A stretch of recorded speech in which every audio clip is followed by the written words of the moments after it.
বলছেন যে এই কোরআনের মধ্যে শুধু নামাজ রোজা হজ যাকাত না, আমি গতকাল বলছি মনে আছে আপনাদের যে শুধু নামাজ রোজা হজ যাকাত হইলে শুধুমাত্র এক পারা বা দুই পারা কোরআন শরীফ নাজিল করলেই হতো, 30 পারা নাজিল হইল কেন? এই কথা তো মাথার মধ্যে ঢোকা উচিত আমাদের। যেহেতু চিন্তা করি না তাই মাথার মধ্যে ঢোকে না, চিন্তা করলে তবে না ঢুকবে। এখন দেখুন আল্লাহ তাআলা বলছেন আমি আমার নবীকে ওহীর মাধ্যমে মুসা, নূহ, ইব্রাহিম, আদম প্রাগৈতিহাসিক ঘটনাবলী আমি এর দ্বারা জানাইছি কোরআন দিয়ে। রাসূল তো সেখানে উপস্থিত ছিলেন না। আল্লাহ তাআলা বলছেন তিলকা মিন আনবাইল গায়বি নূহিহা ইলাইকা মা কুনতা তা'লামুহা আনতা ওয়ালা কওমুক মিন ক্বাবলি হাযা। তিলকা মিন আনবাইল গায়ব, এটা হচ্ছে সেই অজ্ঞাত ঘটনা যা ওহীর মাধ্যমে আমি আপনাকে জানাইছি। তা না হলে আপনি এবং আপনার কওম, আপনার জাতি এই সম্পর্কে কিছুই জানতো না। না ইব্রাহিমের ঘটনা, না নূহের ঘটনা, না মূসার ঘটনা, এগুলো কিছুই জানতেন না। হযরত ইউসুফ আলাইহিস সালামের কথা বলে আল্লাহ তাআলা বলছেন যালিকা মিন আনবাইল গায়বি নূহিহি ইলাইকা ওয়া মা কুনতা লাদাইহিম ইয আজমাউ ওয়া হুম ইয়ানজুরুন। এটা হচ্ছে সেই অজ্ঞাত কাহিনী যা আমি ওহীর মাধ্যমে আপনাকে জানাইছি, অথচ তার ভাইয়েরা যখন ইউসুফ আলাইহিস সালামের বিরুদ্ধে ষড়যন্ত্র করছিল তখন আপনি তার কাছে ছিলেন না। আমি আপনাকে জানাইছি ওহীর মাধ্যমে। মূসা আলাইহিস সালামের ঘটনা আল্লাহ তাআলা বলে তারপরে বলতেছেন ওমা কুনতা বিজানিবিল গারবিয়্যি ইয কাদাইনা মূসা আমরা ওমা কুনতা মিনাশ শাহিদিন। মূসা আলাইহিস সালাম তিনি পশ্চিম সেই সিনাই পর্বতের পশ্চিম দিগন্তে, পশ্চিম প্রান্তে তিনি যখন আক্রান্ত হয়েছিলেন সেখানে আপনি উপস্থিত ছিলেন। আমি আপনাকে ঘটনার মাধ্যমে জানাইছি মূসা আলাইহিস সালামের উপরে যেখানে ওহী নাযিল হয়েছিল সে জায়গাটাও আল্লাহ তাআলা আমাকে দেখাইছেন। আলহামদুলিল্লাহ। মিশর কায়রো এর রাজধানী, মিশরের রাজধানী কায়রো, জামে আল আজহার পৃথিবীর বহু পুরাতন ইউনিভার্সিটি, বিশাল এরিয়া, প্রায় 56,000 ছাত্রছাত্রী লেখাপড়া করে সেখানে। কত বড় বিশ্ববিদ্যালয়, কতগুলি ক্যাম্পাস। তো সেই বিশ্ববিদ্যালয়ের আমন্ত্রণে আমি সেখানে গিয়েছি, 5 দিন ছিলাম। আমি বলেছি যে মিশরে তো জীবনে আসিনি, আমাকে ঘুমাবার একটু সময় দিয়ে রাত্রে, বাকি আমার একটু ঘুরাও। 5 দিনে 4,500 কিলোমিটার দৌড়াইছে। সিনাই পর্বতের সেইখানে গিয়েছি যেখানে ওহী নাযিল হয়েছিল। মূসা আলাইহিস সালাম মাদায়েন থেকে এসেছেন, প্রচন্ড ঠান্ডা, পথ হারিয়ে হয়েছেন। স্ত্রীকে বলছেন সাথীদেরকে এখানে অপেক্ষা করো, আমি তো ওই যে আগুন দেখা যায়, আমি হয় আগুন আনবো আর না হয় আগুন দিয়ে আলো দিয়ে রাস্তা চিনে নেবো কোন দিকে যেতে হবে।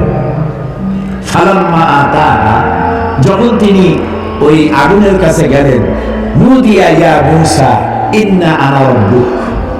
হে মূসা, এটা আগুন টাগুন কিছু না, আমি তোমার রব, আমি তোমার আল্লাহ। ফাখলানা আলাইক ইন্নাকা বিল ওয়াদিল মুকাদ্দাসি তুয়া। জুতা খোলো, এখানে আমার নূর পড়েছে। সুবহানাল্লাহ। জুতা খুলে আসো। ওয়াদি মুকাদ্দাস, ওয়াদি বলা হয় 2 পাহাড়ের মাঝখানে যে সমতল ভূমি থাকে এটাকে আরবিতে বলা হয় ওয়াদি, আর বাংলায় বলা হয় উপত্যকা। তো আমরা যখন গেছি ওয়াদি মুকাদ্দাস সাইনবোর্ড দেখেছি, জুতা আগেই খুলছি বর্ষে। তারপরে গেলাম সেখানে, যেই গাছের উপরে আল্লাহর নূর পড়েছিল সেই গাছটা, ওরা বলে এটা সেই গাছ। তা আমি এর ঐতিহাসিক সত্যতা নাই বলে মনে করতে পারলাম না যে এটা সেই গাছটাই। ওই গাছের পাতায় পাতায় অনেক চিঠি। আমি জিজ্ঞেস করলাম এই চিঠিগুলি কিসে? বললো যে ইহুদিরা আসে, খ্রিস্টানরা আসে, মুসলমানরা আসে, আল্লাহর কাছে চিঠি লিখে ওখানে দিয়ে যায়। খাই খাই কামড়া হইলে করবে কি? তো এটা আমার বলার উদ্দেশ্য ছিল না। আমার বলার উদ্দেশ্য ছিল যে আল্লাহ তাআলা দেখাইছেন বহু কিছু, এমনকি মুসা আলাইহিস সালামরে এত জ্বালা দিল যে ফেরাউনও দেখে আসছে, এখনো দাঁত ছিটকে পড়ে আছে। আল্লাহ তাআলা তাকে রেখে দিয়েছেন। আল্লাহ বলছেন, তোরে মাটিতেও খাবে না, পানিতেও নষ্ট করবে না, পোকামাকড়ও নষ্ট করবে না, তোরে আমি শুটকি বানায় রাখবো কিয়ামত পর্যন্ত। তোর মতো ফেরাউন যারা হবে তোরে দেখে যেন তারা উপদেশ দিতে পারে। আল্লাহ তাআলা এটারও দেখেছে, পিরামিডও দেখাইছে। অনেক নবীর কবর আল্লাহ জিয়ারত করার সুযোগ ইমাম শাফি রহমতুল্লাহ আলাইহি, মাওলানা জালালউদ্দিন সুয়ুতী রহমতুল্লাহ আলাইহি, ইমাম ওয়াকি, ইমাম বদরুদ্দিন আইনি রাহিমাহুল্লাহ, হযরত সালেহ আলাইহিস সালাম, হারুন আলাইহিস সালাম, নবী দানিয়েল আলাইহিস সালাম, হযরত আবু দারদা রাদিয়াল্লাহু তাআলা আনহু, আমর ইবনে আস রাদিয়াল্লাহু তাআলা আনহু, এদের কবর জিয়ারতের আল্লাহ তাআলা তৌফিক দিয়েছেন। আমর ইবনে আসের যে মসজিদ দেখলাম মিশরে, সেই মসজিদের লাইলাতুল কদরে 5 লক্ষ লোক নামাজ পড়ে। মসজিদ রাস্তা কাছে সব ভর্তি হয়ে যায়। ইমাম যিনি তিনি হচ্ছেন শেখ জিব্রাইল। আমি শেখ জিব্রাইল দেখতে পারলাম না, আগ্রহ ছিল যে জিব্রাইল কেমন একটু দেখে যাই। এত লোক তার পিছনে নামাজ পড়তে আসে, সুবহানাল্লাহ। তো এখানে আল্লাহ তাআলা বলতে চাইলেন যে সিনাইয়ের পশ্চিম প্রান্তে যে ঘটনা ঘটছিল এটা তো আপনি জানেন না, আমি আপনারা জানিয়েছি। ফেরাউন আক্রমণ করেছে তার দলবল নিয়ে, 3 দিক থেকে আক্রান্ত হয়েছেন তিনি, আর একদিকে সমুদ্র। সাথীরা বলছে ইন্না লামুদরাকুন, ইন্না লামুদরাকুন, আমরা তো পাকড়াও হয়ে গেছি, আমাদের তো পালাবার কোনো উপায় নাই। মুসা আলাইহিস সালাম কার নবী? জবাব দিতে দেরি হলো কেন? মুসা কার নবী? উম্মত ভাগে গেছে, উম্মত কি হয়ে গেছে? ঘাটে গেছে, ভয় পাই গেছে। 3 দিক দিয়ে আসে কারা? শত্রু সৈন্য 3 দিক, আর একদিকে কি? সমুদ্র। ঘাবড়াবার তো কথাই, আপনি আমি হলে তো হাত ফেল করবো, কোন দিক যাবো? ফাইনাতা যাবো, যাওয়ার জায়গা। কিন্তু মুসা আলাইহিস সালাম আল্লাহর নবী, তিনি বলছেন কাল্লা কাল্লা, কখনোই নয়, ভয় পেও না, রব্বি সায়াহদিন, অবশ্যই আল্লাহ আমাদেরকে পথ বের করে দিবেন। কাজী মেঘের মতো কালো ঘন কৃষ্ণ মেঘের মতো উত্তর গগন কালো মেঘে ছেয়ে গেছে, থমথমে ভাব, ঝোড়ো হাওয়া এখনই প্রবাহিত হবে। 30 ফুট উঁচু হয়ে জলোচ্ছ্বাস শেষে উপকূলীয় এলাকা ভাসায় নিয়ে যাবে, বজ্র সহ বৃষ্টিপাত হবে, ঝড় বন্যায় উড়ায় নিয়ে যাবে, সুনামি হবে। আল্লাহ তাআলা ছোট্ট একটু বাতাসের আঘাত দিয়ে সব সরাই দিতে পারে। বলেন সুবহানাল্লাহ, জোরে বলেন সুবহানাল্লাহ। কি ক্ষমতা তার! ফাআলু লিমা ইউরিদ, যা খুশি তাই করতে পারে। আল্লাহ তার ওহীর মাধ্যমে এই কথাগুলি জানাইছেন। বিজ্ঞানীরা, ওই যে বলছি যে বিজ্ঞানীরা যে কথাগুলি আজ বলতেছে, যেমন 1665 খ্রিস্টাব্দে স্যার আইজ্যাক নিউটন তিনি দেখলেন গাছের থেকে একটা আপেল পড়লো মাটিতে। তিনি তখন চিন্তা করলেন যে আপেলটা মাটিতে পড়লো কেন, এটা তো উপরে উঠে যেতে পারত। এটা চিন্তা করলেন, চিন্তা করে করে 1665 খ্রিস্টাব্দে তিনি মাধ্যাকর্ষণ শক্তি, ল অফ গ্রাভিটেশন, এটা আবিষ্কার করলেন। কত খ্রিস্টাব্দে? 1665। অথচ কোরআনে কারীম স্যার আইজ্যাক নিউটনের জন্মের 1000 বছর আগে সূরা ফাতির 41 নম্বর আয়াত আল্লাহ তাআলা বলছেন, ইন্নাল্লাহা ইউমসিকুস সামাওয়াতি ওয়াল আরদা আন তাজুলা, নিশ্চয়ই আল্লাহ তাআলা চন্দ্র, সূর্য, গ্রহ, নক্ষত্র সব একটার সাথে আরেকটাকে সম্পৃক্ত করে রেখেছেন, যাতে একটা থেকে আরেকটা বিচ্ছিন্ন হয়ে না যায়। এটাই হচ্ছে ল অফ গ্রাভিটেশন। এই মাধ্যাকর্ষণ শক্তির কথা কোরআন 1500 বছর আগে এই কথা আল্লাহ তাআলা বলেছেন। তো দুর্ভাগ্য, কোরআন বুঝি না, কোরআন শুধু সবের নিয়তে পড়ি। একবার সূরা ইয়াসিন পড়লে 10 খতম করেছেন এই সব। এই যদি হয় তাহলে গোটা কোরআন শরীফ পড়ার আমার দরকারটা কি? খালি সূরা ইয়াসিন পড়বি তো হলো। 3 বার সূরা ইখলাস পড়লে এক খতম কোরআন শরীফের সওয়াব। তাহলে কোরআন পড়বি কেন মানুষ? আরে মানুষ, আরে কপাল পোড়া মানুষ। এখন চন্দ্র সূর্য গোটা সৌরজগৎ সব ঘুরছে। এটা কোপারনিকাস, গ্যালিলিও, নিউটন, আইনস্টাইন ওনারা আবিষ্কার করেছেন যে সবকিছু ঘুরছে। এটা বলতেছেন ওনারা এই কয়েকশো বছর আগে। অথচ ১,৫০০ বছর আগে আল্লাহ তাআলা কোনটা ঘোরে? চন্দ্র ঘোরে না সূর্য ঘোরে না দুনিয়া ঘোরে? কে ঘোরে? একথা সূরা ইয়াসিনে আল্লাহ তাআলা তার নবীর কাছে বলে দিয়েছেন। লাশ-শামসু ইয়ানবাগি লাহা আন তুদরিকাল কামারা ওয়ালাল লাইলু সাবিকুন নাহার ওয়া কুল্লুন ফি ফালাকিন ইয়াসবাহুন। প্রজ্ঞানী হইল যাহারা, আপন মনেতে বুঝিবে তাহারা। রাত্রি পারে না আগে যাইবার, দিনের স্থান করিও নিকার। যার যে স্থান বহাল রাখিয়া ভ্রমণ করিছে খোদাকে ডরিয়া। শুধু পৃথিবী ঘুরে না, আল্লাহ তাআলা বলছেন ওয়া কুল্লুন ফি ফালাকিন ইয়াসবাহুন। যা কিছু আছে মহাশূন্যে, এই পৃথিবীটাও মহাশূন্যে। পৃথিবীটা কোথায়? মহাশূন্যের উপর ভাসমান। তো মহাশূন্যের অকুল্লু ফি ফালাকি ইয়াসবাহুন, মহাশূন্যে যা কিছু আছে সব ঘুরতেছে আর ঘুরছে। Activities life, inactivities death.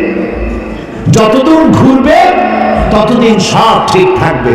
আর যেদিন এই ঘূর্ণায়মানে এই চক্রের আবর্তন বন্ধ হয়ে গিয়ে যখন ঘোরা বন্ধ হবে, তখন একটা প্রচন্ড আঘাতের মাধ্যমে, প্রলয়ঙ্করী আঘাতের মাধ্যমে দুনিয়ায় কিয়ামত অনুষ্ঠিত হয়ে যাবে। তো আল্লাহ তাআলা কোরআনে কারিমে এই কথাগুলি অনেক আগে বলে গেছেন। The universe and doctor Einstein গ্রন্থে তারা বলেছেন যে সূর্য ধীরে ধীরে এর আলো কমে যাবে, আলো থাকবে না, আর তারাগুলো পোড়া কয়লার মতো হয়ে যাবে। কারা বলতেছে? বিজ্ঞানীরা বলছে। কোরআন ওরা আজকে যেটা বললো, কোরআন বলেছে অনেক আগে। কি বলেছে? ইয়াসআলু আইয়ানা ইয়াউমুল কিয়ামাতি ফাইযা বারিকাল বাসারু ওয়া খাসাফাল কামারু ওয়া জুমিআশ শামসু ওয়াল কামার। আল্লাহ তাআলা বলছেন এরা রাসূলকে জিজ্ঞেস করে কিয়ামত কবে হবে। আল্লাহ তাআলা বলছেন জবাব দিয়ে দেন, কিয়ামত হবে যে সময় চন্দ্র আলো হারিয়ে ফেলবে, সূর্য আলো হারিয়ে ফেলবে, আর চাঁদ আর সূর্য এগুলি সব একাকার হয়ে যাবে। তাহলে এই কথাগুলি বিজ্ঞান আবিষ্কার করার অনেক আগে কোরআন এসব কথা বলে রেখেছে। প্রকৃতির নিয়মে একদিন সব লন্ডভন্ড হয়ে যাবে। কুল্লু মান আলাইহা ফান। আল্লাহ তাআলা বলেছেন সব ধ্বংস হবে, কিচ্ছু থাকবে না আল্লাহ ছাড়া। কে ছাড়া? আল্লাহ ছাড়া কেউ থাকবে না, কিচ্ছু থাকবে না। এ কথা বিজ্ঞান জানার আগে আল্লাহ তাআলা কোরআন শরীফে বলে দিয়েছেন।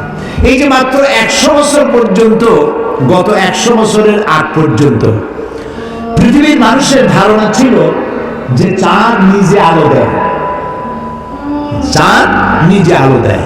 আর বলতো বুড়ো বুড়িরা যে চাঁদের মধ্যে যে কালো কালো জিনিস দেখা যায় ওটা হলো একটা বট গাছ, ওটা একটা বুড়ি থাকে।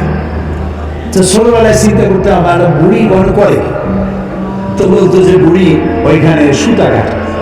তো তখন খুব বেশি চিন্তা করতাম, এত পরিশ্রম করে এই বুড়ি সুতা কাটিয়া, এই বুড়ি খায় কি?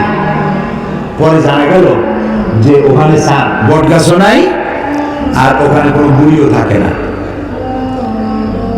এই চাঁদ এর নিজস্ব কোনো আলো নাই, এই কথা 100 বছরের মতো হলো বিজ্ঞানীরা আবিষ্কার করেছে। কিন্তু আল্লাহ তাআলা বলে রেখেছেন 1400 বছর আগে। সুবহানাল্লাহ।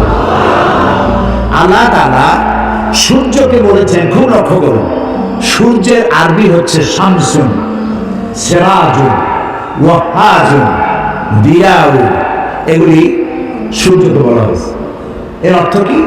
সূর্যকে বলা হয়েছে আলো, আলো উৎপাদনকারী, উত্তাপ সৃষ্টিকারী, আলো বিকিরণকারী, উত্তপ্ত, উজ্জ্বল, প্রজ্জ্বল, আলো বিকিরণকারী, এটা হলো সূর্য। আর চাঁদ সম্পর্কে কি বলছে লক্ষ্য করুন। আলাম তারা কাইফা খালাকাল্লাহু সাবআ সামাওয়াতিন তিবাকা وجعل القمر فيهن نورا وجعل الشمس سراجا। মহাপবিত্র সেই মহান সত্তা আল্লাহ রাব্বুল আলামিন, যিনি সাত আসমান সৃষ্টি করেছেন। ওয়াজআলাল কামারা ফীহিন্না নূরান, আর যিনি চাঁদ সৃষ্টি করে তার মধ্যে আলো দিয়েছেন। ওয়াজআলাশ শামসা সিরাজা, আর সূর্যকে করেছেন উজ্জ্বল আলো সৃষ্টিকারী। দেখো সূর্যকে বলা হলো শামসুন, উত্তপ্ত আলো, উত্তাপ সৃষ্টি করে, যেটা সেটার নাম শামসুন সিরাজুন ওয়াহাজুন বিয়াউ। আর চাঁদের কথা বলতে গিয়ে আল্লাহ তাআলা বলেছেন কামারা মুনিরা, চাঁদের আরবি হলো কামার, আর মুনিরা মানে আলোক প্রাপ্ত। চাঁদের নিজের কোনো আলো নাই, আলো প্রাপ্ত হয়ে সেই আলো সে বিকিরণ করে। এই কথা কোরআন শরীফে আল্লাহ তাআলা 1400 বছর আগে বলে দিয়েছেন। সুবহানাল্লাহ।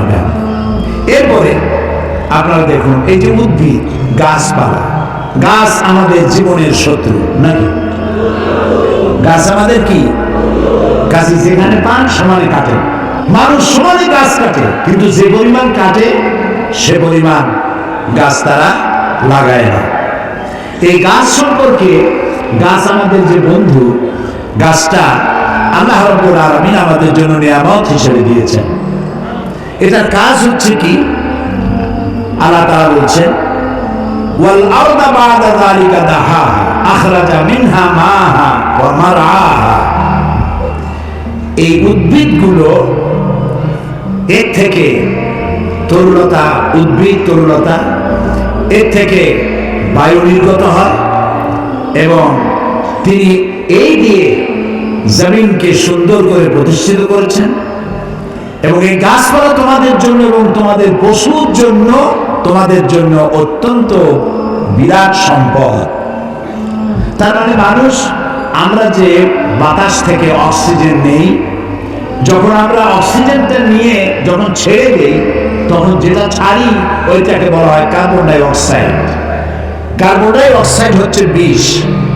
এই যে আপনারা এখানে হাজার হাজার মানুষ বসে আছেন, আপনারা প্রত্যেকেই বাতাস থেকে অক্সিজেন নিচ্ছেন, আর যেটা ছাড়তেছেন সেটা বিষ। এই বিষটাকে পরিশুদ্ধ করার মতো কোনো ফ্যাক্টরি পৃথিবীর কাছে নাই। আল্লাহ তাআলা গাছ বানাইছে। গাছের খাদ্য হলো, আপনি যেটা ফেলে দেন, নাক দিয়া মুখ দিয়া যেটাকে উদ্গীরণ করেন, ফেলে দেন, নিঃশ্বাস যেটা বের করে দেন, ওটা হলো গাছের খাদ্য। আর প্রতি মুহূর্তে সূর্যের উত্তাপ আর গাছের সবুজ রং দুটিতে মিলে এক প্রকারের রন্ধন ক্রিয়া হয়, আর ওর মধ্য দিয়ে কার্বন ডাই অক্সাইডকে প্রতি মুহূর্তে আল্লাহ রাব্বুল আলামিন অক্সিজেন বানিয়ে গাছের ভিতর থেকে বের করে দেন। সুবহানাল্লাহ। এই মানুষের সৃষ্টির জন্য আল্লাহ তাআলা বলেছেন খালাকালাকুম মা ফিল আরদি জামিআ, এই পৃথিবীতে যা বানাইছি সব তোমার জন্য। সুবহানাল্লাহ। বিজ্ঞানীরা বলেছেন পাহাড়ের উচ্চ শিখর থেকে শুরু করে আটলান্টিক মহাসাগরের অতল তলদেশ পর্যন্ত যেখানে যা কিছু আছে সবগুলি মানব সেবায় নিয়োজিত, সব মানুষের খেদমতের জন্য আল্লাহ বানিয়েছে। এখন প্রশ্ন উঠতে পারে, সব মানুষের খেদমতে বুঝলাম, কিন্তু মশা দিয়ে কি খেদমত হয়? মশার কামড়ের চোটে বাড়ি থাকতে পারি না, এই প্রশ্ন উঠতে পারি কি? উঠতেই পারে। আল্লাহ যদি সবই মানুষের কল্যাণে বানায়, তুই মশা বানিয়েছি কি কামে? আপনি বোঝেন না, বোঝেন না। একটা মশা, একে সহজে মারাও যায় না। ওকে বহুত কায়দা করে হাতটা আস্তে নিয়ে যেইটা মারবেন তার আগেই সে উড়ে চলবে, খুব চালাক। এই মশা কি জন্য বানিয়েছেন আল্লাহ? এখন দেখেন এই মশা মারার জন্য কত company, Mortein, aerosol, ICI company, মশারি, কত রকমের ওষুধ আর মশারি, এগুলো বানাবার পেছনে লক্ষ লক্ষ শ্রমিক কাজ করে আর লক্ষ লক্ষ মানুষের পেটের ভাত জোটে। আপনি তো বুঝবেন না কোনটার মধ্যে কি জিনিস আছে, আল্লাহ বানাইছে কেন, তোমার মাথায় তো কুলাবে না। মশা আছে বলেই তো মশারি, মশা আছে বলেই তো মর্টিন বিক্রি হয় জমের মতো। এখন চিন্তা হয়তো তাহলে সাপ বানাইছি কেন, সাপ বানাইছি কেন তা জানুন না তো। সাপের চামড়া দিয়া, সাপের চামড়ার মেলা দাম, এ দিয়ে ভ্যানিটি ব্যাগ তৈরি হয়, মহিলারা ব্যবহার করে, খুব দামি। আর সাপের বিষ, এটা দিয়ে ঔষধ তৈরি হয়। সব থেকে বিষাক্ত সাপ যেটা, যেই সাপের বিষ ব্লাড টাচ করার সাথে সাথে মানুষ মারা যায়, এই ধরনের মারাত্মক আফ্রিকান কোবরা, সেই সাপের বিষ দিয়ে মানুষের জীবন রক্ষাকারী লাইফ সেভিং মেডিসিন তৈরি হয়। সুবহানাল্লাহ। মরবে ঠিক, মানুষ মরবে ঠিক, কিন্তু মরার আগেও কথা বলবে, এরকম ওষুধ সাপের বিষ দিয়ে তৈরি হয়। সুবহানাল্লাহ, সুবহানাল্লাহ। আমরা আল্লাহ তাআলার সৃষ্টি সম্পর্কে গবেষণা করলেই বুঝতে পারবো। আর চিন্তা ভাবনা না করে খালি যদি খায়, জন্মের খাওয়া খাইয়া পেট একটা তরমুজের সাইজ বানায়, কিন্তু চিন্তা করে না খাইলাম কি। প্রিয় ভাই সব, এরপরে আল্লাহ তাআলা এই কোরআন শরীফের মধ্যে বলেছেন, আমি তোমাদেরকে পানি দিয়েছি। কি দিয়েছি বলেন না? পানি। জীবনের জন্য পানি সব থেকে বেশি প্রয়োজন। জীবনের জন্য সব থেকে বেশি প্রয়োজন কি? পানি। এই পানি, এর এক নাম হলো জীবন। পানির এক নাম, এই পানি যদি বগুড়ায় 10 ফিট উঁচু হয়ে আসে, নাম হবে কি? মরণ। একটু আগেই জীবন, পর মুহূর্তে মরণ। এই পানি আল্লাহ তাআলা জীবনের জন্য পানি সৃষ্টি করেছেন। ফারাক্কার বাঁধটা, নানা রকমের বাঁধ দিয়ে, আন্তর্জাতিক নদীর বাঁধটা দিয়ে পানির সরবরাহ হবে, নদীর নাব্যতা কমে যাবে, আপনার পানির সংকট হতে পারে। এটা সব থেকে বেশি কে জানে? আল্লাহর নামে তো আসতে কোন কেন, কে জানে? ওই আল্লাহ রাব্বুল আলামিন প্রাণী জগতে সবচাইতে বেশি প্রয়োজনীয় যে জিনিসটি পানি, সেই পানির জন্য আল্লাহ রাব্বুল আলামিন একটি মহাদেশ, যেটা শুধু পানির পাহাড় অর্থাৎ বরফের পাহাড় দিয়ে ঘেরা একটা মহাদেশ, মানুষ নাই, জন নাই, মহাদেশটা শুধু পানি বরফের পাহাড় দিয়ে আল্লাহ বানায় রাখছেন। নাম কি? অ্যান্টার্কটিকা। এখানে শুধু আছে শ্বেত ভল্লুক আর আছে পেঙ্গুইন পাখি। এই পেঙ্গুইন পাখি পানির মধ্যেও ডুবাইতে পারে, বাতাস দিয়েও উঠতে পারে। এই পেঙ্গুইন পাখিগুলো আমি দেখেছি, সে ডিম পেয়ে তাকে 3 মাস 90 দিন ডিমে তা দিতে হয়। ডিমটা পারলো কিসের মধ্যে? বরফের মধ্যে। এখন ওর তো তাপ না হলে তো ফুটবে না, সেই জন্য ওইটার উপরে তাকে দাঁড়ায় থাকতে হবে। পেঙ্গুইন কিন্তু আবার এই শুইতে বসতে পারে না, দাঁড়ায় থাকে। আর গায়ে একটা কালো চাদরের মতো, বুকটা সাদা, মনে হয় সৌদি প্রিন্স। হাতেও খুব কায়দা করে, জমিদারি স্টাইলে হাঁটে। তো বাচ্চা ডিম দিয়ে ডিমের উপরে সে দাঁড়ায় থাকে, তার শরীরের একটা অংশ ডিমের উপর দিয়ে দাঁড়ায় থাকে। 3 মাস 90 দিন দাঁড়ায় থাকতে হবে। এই 90 দিন সে খাবে কি? ওর স্বামীকে, পুরুষ পেঙ্গুইনকে আল্লাহ এত দয়া দিছেন, ও মাছ ধরে ধরে প্রত্যেক দিন ওর বউকে খাওয়ায়। সুবহানাল্লাহ, সুবহানাল্লাহ। এই যে টেলিভিশনের মধ্যে নানান রকমের আছে, কি বলে, চ্যানেল, এইসব হাবিজাবি উল্লুক মার্কা লাভ ঝাপ না দেখা অ্যানিমেল প্ল্যানেট দেখেন, ডিসকভারি দেখেন, ন্যাশনাল জিওগ্রাফি দেখেন। পশুর মধ্যেও কত মায়া আল্লাহ দান করেছেন। আমার নিজের চোখে দেখলাম এক ক্ষুধার্ত বাঘ, ক্ষুধার্ত বাঘ না, সিংহী। এই সিংহী ক্ষুধার্ত, একটা হরিণের পালের উপরে জাম করেছে, হরিণ দিছে, কিন্তু একটা বাচ্চা হরিণ সে কোন রকম দাঁড়ায় আবার পড়ে যায়, দাঁড়ায় মানে 3-4 দিন হয়েছে, দৌড়াইতে পারে না। সিংহটা ওর কাছে গেল, আমি মনে করলাম যে খাই বেলা এখন। তো দেখলাম যখন হরিণটা পড়ে যায় তখন হাতটা দিয়ে উঁচু করে দাঁড় করায় দেয়। এইভাবে দাঁড় করায় লোক শুয়ে পড়লো, দাঁড় করায় সে ঠেলতে ঠেলতে নিতে নিতে সিংহীর বাচ্চাগুলি যেখানে শোয়া সেইখানে এই বাচ্চাটা নিয়ে গেল, নিয়ে নিজে কাইট হয়ে শুয়ে পড়লো। বাচ্চারাও, সিংহের বাচ্চারাও দুধ খাইলো, হরিণের বাচ্চাটাও দুধ খাওয়ালো। তার মানে সিংহ তার হিংস্রতা, মাতৃত্ব, স্নেহের সামনে এটা অবনমিত হয়ে গেছে, হার মেনে গেছে।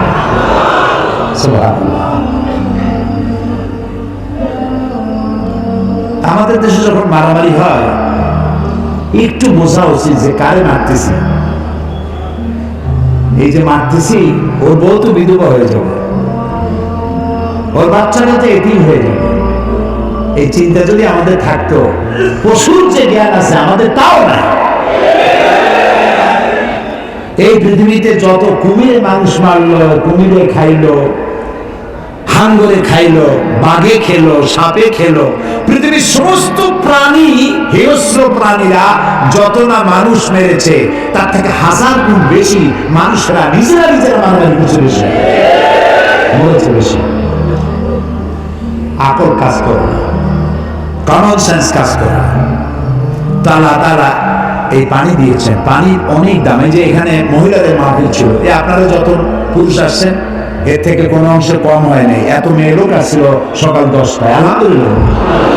আমি বগুড়ার সমস্ত মা বোনদেরকে আমার অন্তরের অন্তঃস্থল থেকে ধন্যবাদ জানাই। তারা বহু প্রশ্ন আমাকে করেছেন, এক গাদা প্রশ্ন, সব প্রশ্নের জবাব দিতে গেলে হয়তো রাত এই পর্যন্ত হয়ে যেত। এত প্রশ্ন করছে, খাইয়ে না খাই যদ্দূর পারছি জবাব দিছি। তার মধ্যে একটা প্রশ্ন ছিল পানির ব্যাপারে, পানি অপচয় করা যাবে কিনা।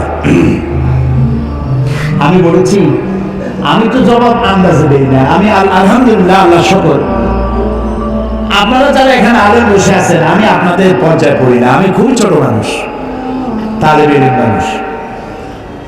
আমি যেটুক পড়েছি সেটুক বলি, না পড়িয়া না দেখা আন্দাজে গপ্প করি। তো আমি হাদিসে পড়েছি, সাহাবায়ে প্রশ্ন করেছেন রাসূলের কাছে, আমরা উযু করতে গেলে রাসূল বলেছেন পানির অপচয় করবা না। সাহাবী একজন প্রশ্ন করলেন যে উযু করতে গিয়ে একটু বেশি পানি খরচ হলে তাতে কোনো অসুবিধা আছে? রাসূল জবাব দিলেন, তুমি যদি প্রবাহিত নদীর কিনারে দাঁড়িয়ে উযু করো পানির অপচয় করতে পারবা না। সুবহানাল্লাহ বলেন না? এখন আপনি কত পানি খরচ করেন দেখেন তো। টেপ একটা ছাইয়া দিয়া জনমের মতো একটা চায়ের কাপ ধুইতে গিয়ে একটা কলস ধোয়া পানি খরচ করতেছে। বউরে কি গ্যাস আছে? আছে। একটা মেসের কাঠি খরচ হবে সারাদিন, গ্যাসের চুলা চলতে থাকে। আপনি আল্লাহ নিয়ামতের না শকর, একটা মেসের কাঠি দিলেই তো যখন খুশি তখন আপনি জ্বালাইতে পারেন। আপনি কেন বাড়িতে বলেন না যে জ্বালাই রাখবেন না? অধিকাংশ বাড়িতে এইভাবে এই গ্যাসের চুলা চলে থাকে বলে আমরা খবর পেয়েছি। অন্যায়। প্রত্যেকটি নিয়ামত সম্পর্কে কিয়ামতে আল্লাহর কাছে জবাবদিহি করতে হবে। কাজেগুলি নিয়ামত।